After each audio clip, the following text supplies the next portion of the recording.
Black pilot told to wait outside by airline staff. Minutes later, she shuts the entire company down. Lana Del Rey had always been told she flew like she was born with wings. But on that fateful December morning at Meridian Airlines headquarters, those wings were clipped by 7 words that would change everything. Captain Del Rey, we need you to wait outside. She never imagined those words would ignite a chain reaction that would bring one of America's oldest airlines crashing to the ground. Not from the sky, but from the weight of its own corruption. The morning fog clung to the tarmac of Logan International Airport as Lana navigated her way through the sprawling terminal complex. At 35, she carried herself with the quiet confidence that came from logging over 18,000 flight hours across every continent except Antarctica. Her uniform was impeccable, 4 gold stripes on each sleeve catching the fluorescent lights as she pulled her pilot's case behind her. Lana checked her watch. 5:42 a.m. The briefing for Flight OA-152 to Los Angeles was scheduled for 6 o'clock, giving her just enough time to grab coffee from the crew lounge before meeting her co-pilot. The familiar pre-flight ritual usually calmed her nerves, but today felt different. After months of applying, interviewing, and testing, today marked her first day as senior captain at Meridian Airlines, one of the country's most prestigious carriers. The crew lounge door swung open as Lana approached, releasing the aroma of freshly brewed coffee and the low murmur of early morning conversations. Inside, pilots and flight attendants huddled around tables, reviewing flight plans or scrolling through phones. Lana made her way to the coffee station, aware of the subtle shift in the room, the momentary pause in conversations, the curious glances. She'd grown accustomed to being a novelty. According to the most recent industry statistics, less than 1% of commercial airline pilots were Black women. You must be Captain Del Rey, a voice said from behind. Lana turned to find a man in his 50s with salt and pepper hair and the same 4 gold stripes on his uniform. Captain Richard Whitmore, he said, extending his hand. Welcome to Meridian. Thank you, sir, Lana replied, shaking his hand firmly. It's an honor to join the team. Richard, please, he corrected with a smile that didn't quite reach his eyes. I'll be your check captain for the next few weeks. I assume you've reviewed the flight path for today? Yes, sir. I've memorized Meridian's SFO approach procedures and studied the weather patterns. We're expecting some turbulence over the Rockies, but nothing unusual for this time of year. Richard nodded, his expression unreadable. Good. The crew is waiting in briefing room C. I'll meet you there in 5. As he walked away, Lana felt a knot forming in her stomach. Throughout her career, she'd learned to read people quickly, a necessary skill when your life depended on clear communication with strangers in a cockpit. Something about Richard's demeanor set off warning bells. She'd encountered countless men like him, men who smiled while silently calculating all the ways she might fail. Lana took a deep breath and poured her coffee, adding a splash of cream. As she stirred, she caught sight of her reflection in the metallic surface of the coffee machine. Her father's words echoed in her mind. You'll have to be twice as good to get half as far. But she'd lived by those words, graduating top of her class at the Air Force Academy, serving 8 years as a military transport pilot, including 3 tours in Afghanistan, before transitioning to commercial aviation. The briefing room buzzed with activity when Lana entered. 6 flight attendants and her co-pilot, First Officer James Chen, were already seated around the table. James, a young Asian-American pilot with just under 5 years of commercial experience, stood as she entered. Captain Del Rey, he said with a genuine smile, I've heard great things. Looking forward to flying with you. Before Lana could respond, Executive Operations Director Thomas Barrett entered the room, followed by Richard. Thomas, a tall man with a perpetual frown etched into his face, cleared his throat. There's been a change of plans, he announced, deliberately avoiding Lana's gaze. Captain Whitmore will be taking command of Flight 207 today. Captain Del Rey, we need you to wait outside while we reassign you. The room fell silent. Lana felt all eyes on her as heat crept up her neck. May I ask why? She said, struggling to keep her voice even. I was scheduled for this flight weeks ago. Thomas glanced at Richard before responding. It's a matter of experience. San Francisco is a challenging approach, and given your unfamiliarity with our protocols, with all due respect, Lana interrupted, I've flown into SFO 73 times over the past decade, including during severe weather conditions. My qualifications were thoroughly reviewed during the hiring process. Captain Del Rey, Thomas said, his tone hardening. This isn't up for discussion. Please wait outside for a moment. Lana considered arguing further but decided against it. This wasn't the hill to die on. Not yet, anyway. With as much dignity as she could muster, she nodded, set down her flight documents, and walked out. The hallway felt colder than it had moments before. Lana leaned against the wall, her mind racing. In her 20 years of flying, she'd faced discrimination in countless forms, from passengers requesting a different pilot upon seeing her to colleagues making snide comments about affirmative action. But this felt different, more calculated, more deliberate. 10 minutes passed before the door opened again. Instead of Thomas or Richard, it was James who emerged, looking uncomfortable. Sorry about that, Captain, he said, keeping his voice low. For what it's worth, I think it's bull. Nonsense, Oz. What did they say after I left? Lana asked. James hesitated. They claimed it was standard procedure for new captains, but he trailed off, glancing down the hallway. Look, I've been here 3 years. I've seen 4 new captains start. None of them got pulled from their first flight. A familiar heaviness settled in Lana's chest. Thanks for telling me. There's more, James said, leaning closer. I've been assigned as Whitmore's co-pilot, but they want you to shadow Flight 422 to Seattle. It's a short hop. They're saying it's to acclimate you to company procedures. He made air quotes with his fingers.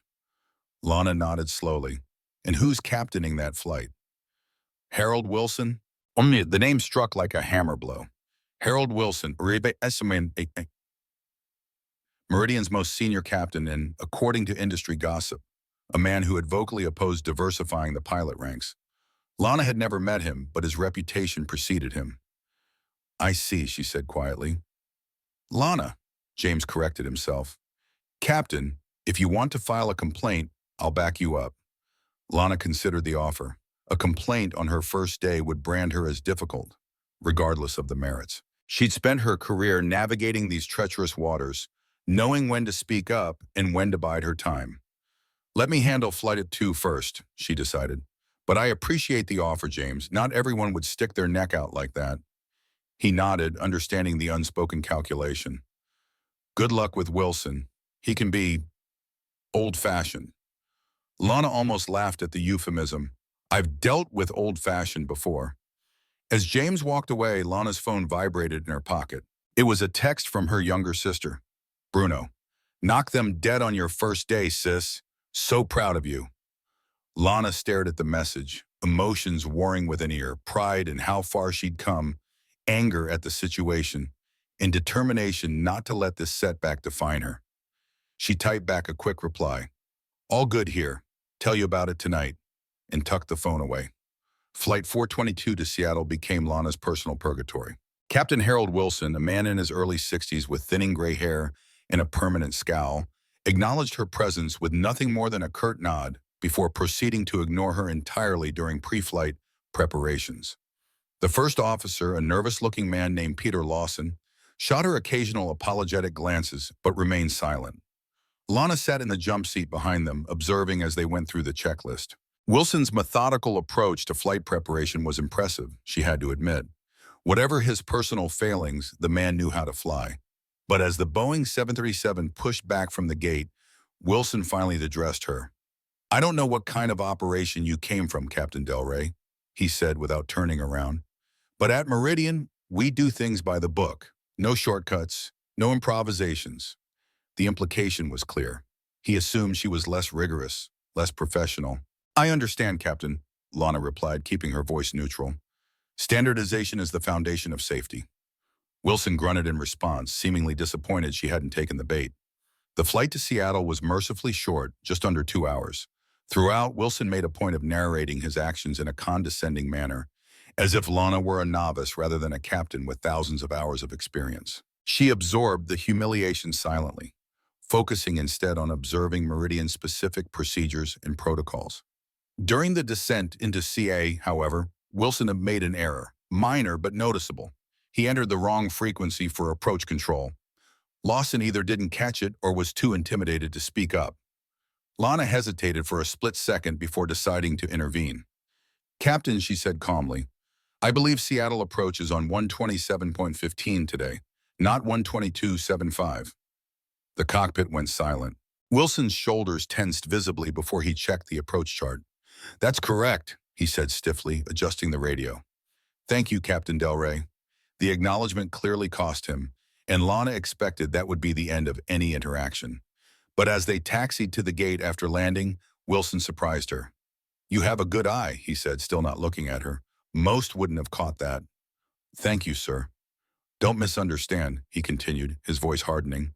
One good catch doesn't make you Meridian material. This airline has standards, traditions. Not everyone fits. The message couldn't have been clearer if he had spelled it out. Lana felt a cold anger rise within her. With respect, Captain, traditions evolve. They have to. Wilson finally turned to face her, his pale blue eyes cold. Not at Meridian. They don't.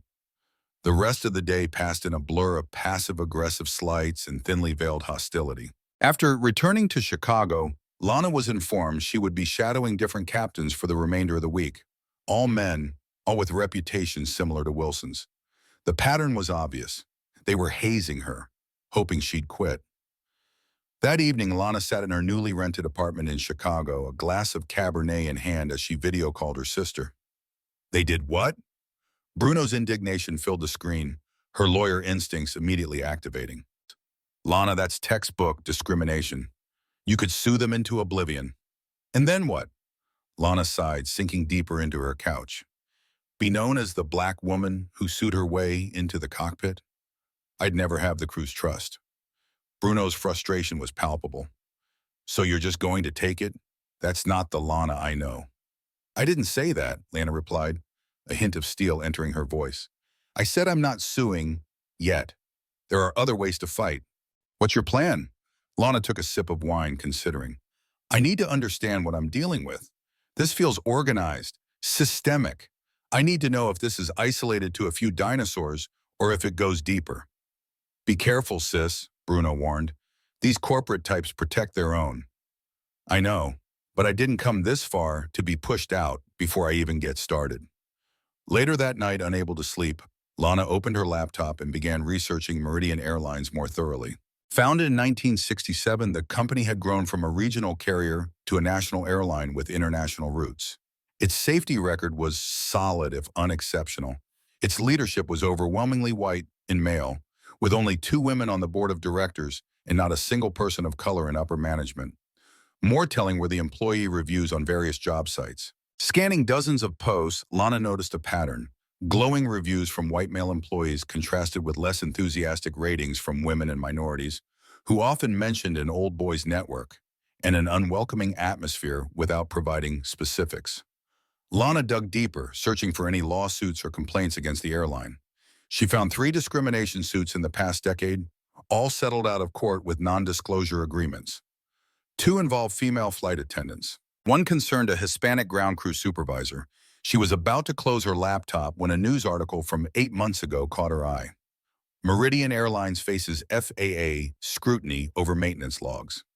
The piece was brief, mentioning only that the Federal Aviation Administration was conducting a routine review of Meridian's maintenance procedures after minor discrepancies were found in their documentation. Lana bookmarked the article, making a mental note to look into it further. It might be nothing. All airlines faced FAA reviews periodically. Something about the timing nagged at her. Meridian had recently expanded its routes to include more international destinations, increasing pressure on its maintenance teams to keep planes in service. Could corners be getting cut? The next morning, Lana reported for her shadowing assignment on a flight to Denver, this time with Captain Andrew Peterson. To her surprise, Peterson was cordial, though reserved. Mid-flight, after they had reached cruising altitude, he turned to her. For what it's worth, he said quietly, not all of us agree with how you're being treated. Lana studied him carefully. But you're not speaking up either. Peterson looked embarrassed. It's complicated. Meridian is traditional. That word again. Lana noted how it seemed to excuse a multitude of sins. Look, Peterson said, lowering his voice further, watch yourself around Barrett and Wilson. They've been friends for 30 years. Barrett protects Wilson and his circle, no matter what. No matter what, Lana pressed, even if they're putting safety at risk? Peterson's expression shifted, unease flashing across his face. I didn't say that. You didn't have to, Lana replied. Is there something I should know? Peterson faced forward again, his posture stiffening. I've said too much already. Just keep your eyes open. His cryptic warning lingered in Lana's mind throughout the day. Between flights, she made a point of visiting the maintenance hangar, introducing herself to the ground crew under the pretense of learning Meridian's procedures. Most were polite but distant. However, one technician, a middle-aged black man named Marcus Jefferson, warmed up when they realized they had both grown up in Detroit. I've been keeping these birds in the air for 23 years, Marcus told her while inspecting an engine cowling.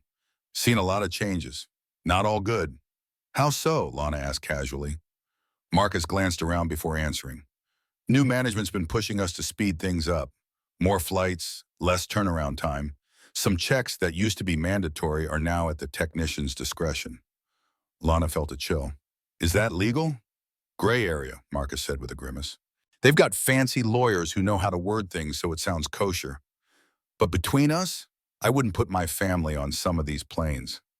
Before Lana could press further, a supervisor appeared, eyeing their conversation suspiciously. Marcus quickly returned to work, and Lana thanked him before walking away, her mind racing with implications. Over the next 2 weeks, Lana endured the humiliation of being treated like a rookie despite her extensive experience. She was assigned the least desirable routes, given minimal rest between flights, and subjected to excessive scrutiny. Yet she persisted, mentally cataloging every slight, every deviation from protocol, and every hint of something more sinister lurking beneath Meridian's polished exterior. She also began forming alliances. James, who continued to support her, Lauren Kim, a flight attendant who had fought her own battles with the company's culture, and Marcus, who gradually shared more concerning details about maintenance shortcuts. Lana was careful in these conversations, never explicitly stating her suspicions or intentions, but making it clear that she valued truth and safety above all. 3 weeks into her employment, Lana was finally assigned to captain a flight, a red-eye from Chicago to Las Vegas. The route was typically unpopular due to the late hour and rowdy passengers. James was assigned as her first officer, which she suspected was no coincidence. If they expected her to fail, they wanted a friendly witness. During the pre-flight inspection, Lana noticed her first serious red flag. Examining the maintenance log, she spotted discrepancies in the dates of several routine checks. When she questioned the ground crew, they assured her everything was within parameters. Not satisfied, Lana insisted on a more thorough inspection, delaying the flight by 20 minutes, a cardinal sin in the airline industry's obsession with on-time departures. Are you sure that's necessary, Captain? James asked nervously as Lana meticulously went through the aircraft's systems. Dispatch is already asking about our delay. Better 20 minutes late than not arriving at all, Lana replied, continuing her checks. Something doesn't add up in these logs. Eventually, she cleared the aircraft for departure, but filed a detailed report noting her concerns. The flight itself went smoothly, but upon their return to Chicago the next morning, she was summoned to Tom Barrett's office. Barrett wasted no time on pleasantries. Captain Del Rey, I understand you delayed Flight 889 last night with an unnecessary inspection. Lana sat straight, meeting his gaze. The maintenance log showed inconsistencies that warranted further examination. Our ground crew cleared that aircraft, Barrett said dismissively. You overruled them based on what exactly? A feeling? Based on my 20 years of experience in FAA regulations that require complete and accurate documentation before flight, Lana countered. The intake valve inspection dates didn't align with the service records. Barrett's expression darkened. Captain Del Rey, at Meridian, we value efficiency alongside safety. Delays cost this company thousands of dollars. If you can't trust our established procedures, perhaps this isn't the right environment for you. The threat hung in the air. Lana recognized the trap. Either back down and ignore potential safety issues, or stand her ground and risk her position. Mr. Barrett, she said carefully, are you suggesting I should overlook discrepancies in maintenance logs? I'm suggesting you trust the expertise of our maintenance teams, who have decades of experience with these aircraft. Lana nodded slowly. I see. Would you mind putting that directive in writing for my records? Barrett's face flushed. That won't be necessary. Just use better judgment in the future. I always do, Lana replied, rising to leave. Safety is my primary judgment call. Always. As she walked out, she knew she had just escalated the conflict beyond repair. Barrett wouldn't forget the challenge, and neither would his allies. She was now officially a problem. That night in her apartment, Lana spread out all the notes she had been collecting, a web of inconsistencies, warning signs, and policy violations that had become impossible to ignore. The picture they painted was disturbing.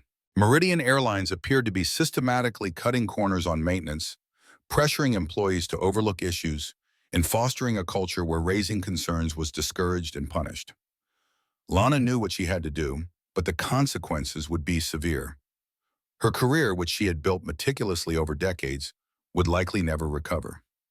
The aviation industry was small, and whistleblowers rarely found a welcome elsewhere. Still, she thought of her father, a man who had taught her that integrity wasn't a luxury but a necessity. Flying isn't just a job, he had told her when she earned her first pilot's license at 19. It's a sacred trust.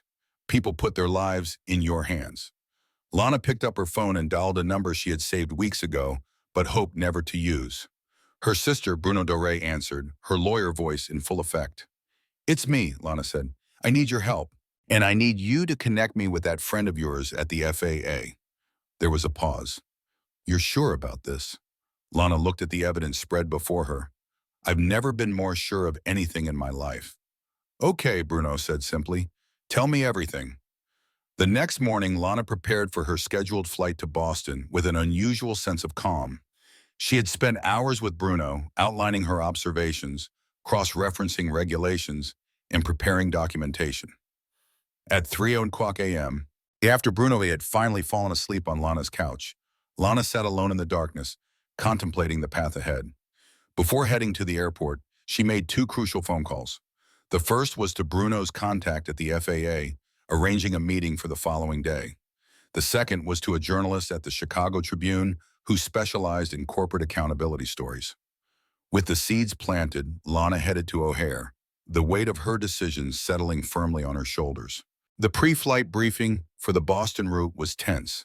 Word had already spread about her confrontation with Barrett. Some crew members avoided eye contact, while others watched her with a mix of curiosity and respect. James, once again assigned as her first officer, gave her a subtle nod of support. As Lana reviewed the flight plan, Richard Whitmore entered the room unexpectedly. Captain Del Rey, he announced, there's been a change. I'll be taking command of this flight. Lana looked up from her paperwork. On whose authority? Executive operations, Richard replied, not bothering to hide his satisfaction.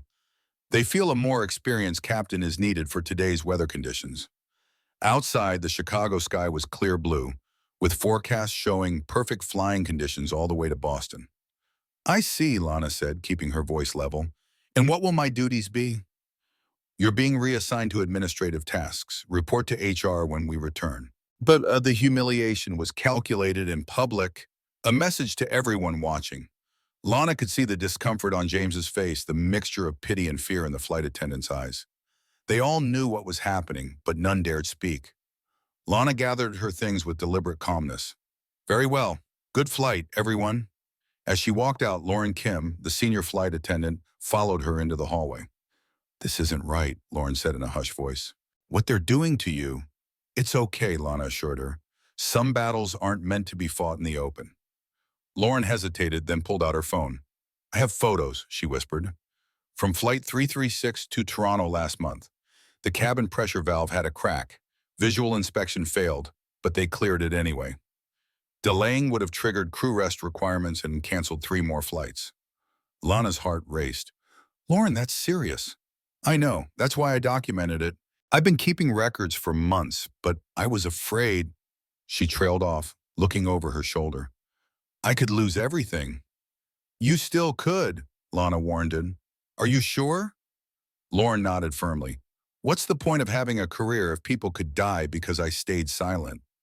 Lana felt a surge of emotion, gratitude, admiration, and a renewed sense of purpose. She scribbled an email address on a piece of paper. Send everything here. It's secure. And Lauren, thank you. Throughout the day, Lana moved through Meridian's headquarters with a deliberate air of compliance. She reported to HR as instructed, where she was informed she was being placed on administrative review, pending an evaluation of her compatibility with the company culture.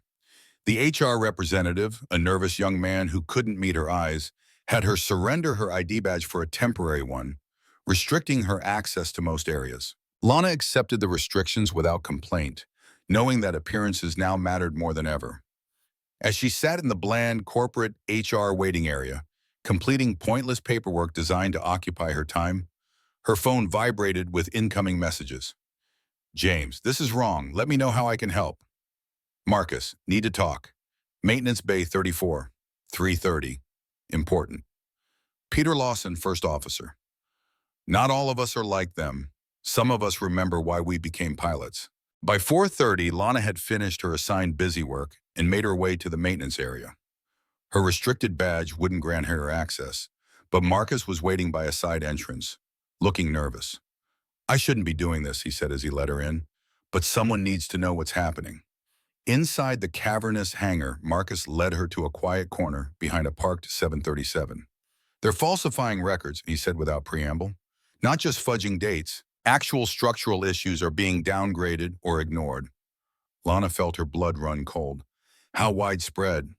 At least 30% of the fleet has maintenance issues that should ground them for proper repairs, Marcus admitted. But management keeps pressuring us to sign off. When someone refuses, he trailed off. What happens? Lana pressed. They disappear, transferred, fired for unrelated reasons, or worse, accidents. Lana narrowed her eyes. What do you mean accidents? Marcus lowered his voice further. Paul Decker, best mechanic I ever worked with, started raising concerns about the engine mounts on the 787s last year. 3 weeks later, he fell from a maintenance platform. Broken back, career over. Company called it employee negligence. Didn't even pay his medical. Lana processed this, her suspicions crystallizing into certainty. Marcus, would you be willing to go on record about this? The fear in his eyes was answer enough. I've got 3 kids, Captain. This job is all I have. I understand, Lana said gently, but if something happens, if a plane goes down because of these practices, Marcus's expression hardened. I know. That's why I'm talking to you now. But I can't be the face of this. I just can't. You don't have to be, Lana assured him. There are other ways to get the truth out. As they parted, Marcus handed her a USB drive. Flight logs, maintenance records, internal memos. I've been collecting them for months, just in case. Be careful who sees this. That night, Lana methodically reviewed everything. Marcus's files, Lauren's photos, her own observations, and information from other sympathetic employees who had reached out throughout the day. The pattern was undeniable and horrifying. Meridian Airlines had been systematically compromising safety for profit, pressuring employees to overlook serious issues, and retaliating against anyone who raised concerns. At midnight, she called Bruno. We have enough, Lana said without greeting. More than enough. Send me everything, Bruno replied, instantly alert despite the hour. I'll review it tonight and update the FAA contact. There's something else, Lana added. I need you to look into an accident. Paul Decker, maintenance technician, workplace injury about a year ago. You think it wasn't an accident? Think nothing at Meridian happens by accident. The next morning, Lana reported for her administrative duties with the serene expression of someone who had made peace with difficult choices. Throughout the day, she noticed increased scrutiny, security guards watching her movements, IT personnel checking the computer she was using, executives walking past the glass-walled room where she sat with suspicious frequency. They knew something was coming. They just didn't know what. At 2 p.m., Lana was summoned to the executive conference room. Inside, she found Thomas Barrett, Richard Whitmore, Harold Wilson, and 2 men she recognized as Meridian's legal counsel. Barrett didn't invite her to sit. Captain Del Rey, he began, his tone clipped. It has come to our attention that you've been accessing restricted areas and soliciting information from employees beyond your clearance level. Lana remained silent, waiting. Furthermore, Barrett continued, you appear to be collecting internal documents and communicating with outside entities about company matters in direct violation of your confidentiality agreement. Still, Lana said nothing. Barrett's face reddened at her calm. Do you have anything to say for yourself? Am I being fired, Mr. Barrett? Lana asked simply. We're offering you the opportunity to resign, one of the lawyers interjected smoothly, with a generous severance package, provided you sign an NDA covering all aspects of your employment with Meridian. Lana allowed herself a small smile. And if I decline, then you'll be terminated for cause, Barrett snapped. Your pilot's record will reflect insubordination, failure to follow company procedures, and creating a hostile work environment. Good luck flying for anyone after that. Lana nodded thoughtfully as if considering their offer. Then she removed a folder from her bag and placed it on the conference table. Before I respond, she said calmly, you should know that at 9:00 a.m. this morning my attorney submitted a comprehensive report to the Federal Aviation Administration detailing systematic safety violations at Meridian Airlines. The report includes falsified maintenance records, documented instances of planes flying with known defects, and testimony from multiple employees about pressure to overlook safety concerns. The room went deadly silent. The lawyers exchanged alarmed glances. Additionally, Milana continued, at noon today, the Chicago Tribune received similar documentation, along with evidence of retaliatory practices against employees who raised safety concerns. Their investigative team is particularly interested in the case of Paul Decker and the suspicious circumstances of his accident. Barrett's face had drained of color. You're bluffing. A third copy of all documentation has been placed in secure storage with instructions for release to every major news outlet and aviation authority worldwide in the event of any accidents befalling me or those who provided information. Lana met each man's eyes in turn. So no, Mr. Barrett, I will not be resigning or signing your NDA. Wilson slammed his fist on the table. This is blackmail. No, Captain Wilson, Lana corrected him. This is accountability. One of the lawyers whispered urgently to Barrett, who looked increasingly panicked. What do you want? Barrett finally asked, his voice hoarse. I want you to ground every aircraft with maintenance discrepancies immediately. I want a full safety audit conducted by an independent third party, and I want written assurance that no employee who cooperated with my investigation will face retaliation. Lana's voice was steady, unwavering. Those are my non-negotiable terms. That would bankrupt the company, Wilson protested. Lana raised an eyebrow. As opposed to what happens when the FAA revokes your operating certificate, or when families of passengers learn you knowingly flew unsafe aircraft. The second lawyer pulled Barrett aside for a hushed conversation. After several tense minutes, Barrett returned to the table, defeat evident in his posture. We'll need time to... You have 1 hour, Lana interrupted. After that, I call my contacts and tell them to proceed with full public disclosure. The next few days unfolded like a slow-motion collapse. Meridian announced an emergency maintenance review, grounding nearly 40% of its fleet. Flights were canceled, passengers stranded, and the company's stock plummeted. The FAA launched a formal investigation, sending teams of inspectors to comb through Meridian's maintenance records and physical aircraft. Lana found herself at the center of a gathering storm. The Tribune's expose hit like a bombshell, followed by coverage from national networks. Former employees came forward with their own stories, creating a damning picture of a once proud airline that had sacrificed safety for profit. Barrett, Whitmore, and Wilson were placed on administrative leave pending the investigation. The board of directors, desperate to salvage the company's reputation, issued public statements promising full cooperation and fundamental reforms. 6 weeks later, Lana sat in a small cafe across from Meridian's headquarters, watching as workers removed the company's iconic logo from the building facade. The airline had filed for bankruptcy protection after the FAA revoked its operating certificate, citing willful and systemic disregard for basic safety protocols. James slid into the seat across from her, looking both exhausted and oddly energized. It's official. Atlantic Airways is purchasing Meridian's assets and offering positions to all certified staff, except the executives under investigation, of course. And you? Lana asked. Have they approached you? Senior First Officer Track, James confirmed with a smile. You? Lana sipped her coffee. I'm still considering my options. In truth, she had received offers from 3 different airlines, all eager to demonstrate their commitment to safety and diversity by hiring the whistleblower who had brought down Meridian. She had also been approached about consulting roles with aviation safety organizations, and even a book deal. Whatever you decide, James said seriously, You change things. Not just at Meridian. The whole industry is doing internal audits now, afraid they'll be next.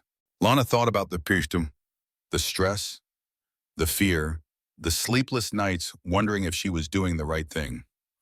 She thought about Marcus, who had been hired as Atlantic's head of maintenance quality control, about Lauren, now training to become a safety officer, about all the employees who had risked everything to stand for what was right. Most of all, she thought about the passengers who would never know how close they had come to disaster. How many lives had been saved by people brave enough to speak up? We all change things, she corrected James gently. All of us together. As they sat there watching Meridian's final dismantling, Lana's phone rang. It was Bruno. Have you seen the news? Her sister asked without preamble. About the Atlantic purchase? James just told me. No, about Barrett and the others. The Justice Department just announced criminal charges, reckless endangerment, fraud, obstruction of justice. They're facing actual prison time. Lana closed her eyes, a complex emotion washing over her. Not satisfaction exactly, but a sense of completion, of justice served. There's something else, Bruno continued. The FAA is creating a new aviation safety oversight committee. They want you on it. Lana watched as the last piece of Meridian's logo came down, leaving only the ghost of its outline on the building wall. Tell them I'll consider it, she said. 3 months later, Captain Lana Del Rey guided a Boeing 787 Dreamliner into the skies above Chicago, the 4 gold stripes on her sleeve catching the morning sunlight. Atlantic Airways Flight 207 to San Francisco climbed smoothly through scattered clouds, carrying 243 passengers who had placed their trust in her hands. In the first officer's seat beside her, a young black woman named Tasha Williams monitored the instruments with focused precision. Beautiful day for flying, Lana commented as they reached cruising altitude. Perfect, Tasha agreed. After a moment's hesitation, she added, Captain, I just wanted to say, what you did at Meridian, it's why I kept pursuing aviation when everyone told me to give up. Lana smiled, remembering her own journey and all the obstacles she had overcome. The sky belongs to all of us, First Officer Williams. Never forget that. As they soared above the clouds, Lana thought about the words that had started it all. Captain Del Rey, we need you to wait outside, and how they had set in motion events that transformed an industry. Sometimes, she reflected, the most important journeys begin with a door closing in your face. But the sky has no doors, only horizons waiting to be crossed. Late that evening, as Lana completed her flight log in Atlantic's Modern Operations Center, she noticed a framed quote on the wall that hadn't been there during her previous rotation. It was from her testimony before the Congressional Transportation Committee, words she had spoken when asked why she had risked everything to expose Meridian's practices. In aviation, the truth isn't just a virtue, it's a necessity. The sky forgives many things, but it never forgives lies. She touched the frame lightly, remembering the day she had spoken those words. How her voice had trembled slightly, but her conviction had remained unshakable. In that moment, surrounded by powerful men who had never faced the barriers she had overcome, Lana had found a strength she hadn't known she possessed. Not just the courage to speak truth to power, but the wisdom to understand that some battles transcend personal interest. The aviation industry was changing, slowly perhaps, and with resistance from those who clung to outdated traditions, but changing nonetheless. Atlantic had implemented a bond application process for new pilots, focusing on qualifications rather than names or backgrounds. They had revamped their reporting systems to protect whistleblowers and established an independent safety council with actual authority to ground aircraft without fear of retaliation. And across the industry, other airlines were following suit, recognizing that diversity wasn't just a buzzword, but a safety asset. Different perspectives, spotting different potential problems, creating a more robust system. Lana's phone buzzed with a message from Bruno. Dinner tomorrow, big news to share. Lana smiled, typing back, your place, I'll bring wine. As she gathered her things to leave, Lana paused to watch through the window as ground crews prepared aircraft for the next day's flights. Technicians moved with purpose, inspecting, checking, verifying. No corners cut, no details overlooked. In the distance, a plane took off, its lights disappearing into the night sky. Lana had always loved that sight, the miracle of human ingenuity, lifting thousands of pounds of metal into the air, defying gravity through scientific precision and human determination. But now it carried new meaning. Each departing plane represented not just technological achievement, but moral victory, the triumph of integrity over expediency, of courage over complicity. Captain Del Rey. Lana turned to find Atlantic's chief pilot, Sarah Chen, approaching with a smile. "I've been looking for you," Sarah said. "The Academy of Aviation Safety wants you to speak at their annual conference. Something about changing corporate culture from within." Lana laughed softly. "Not sure I'm the best example of working within the system." "Sometimes breaking the system is exactly what's needed to rebuild it properly," Sarah replied. "Will you consider it?" Lana looked back at the night sky, at the distant plane, now just a moving star among real ones. "Yes," she said, "I think I will." In the months and years that followed, Lana became known not just for her skill in the cockpit, but for her unwavering advocacy for safety and equality in aviation.